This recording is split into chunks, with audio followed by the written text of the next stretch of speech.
We were turned down by countless labels, and then one night in the middle of the winter in Waukesha, Wisconsin, at the Sunset Bowling Alley, Sir Jack Douglas saw our group and agreed to produce our first album. If you're a fan of Cheap Trick, this is where it all began for him.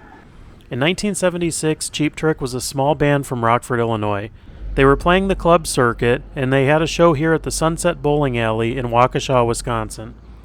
Producer Jack Douglas was visiting a relative here in Waukesha, and a guy said to him, "You gotta come down to the bowling alley and check out this band." Jack went down, and the place was packed to the rafters, right in this room.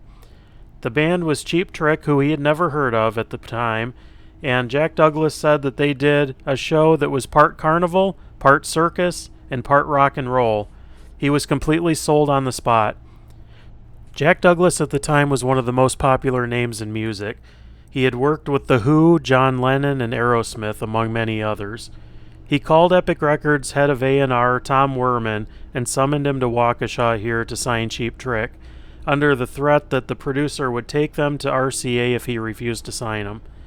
Werman came out, and the band agreed to sign a deal with Epic Records. The rest is history. 40 years later, Cheap Trick was inducted in the Rock and Roll Hall of Fame, and 5 years past that, they're still on tour several nights a week.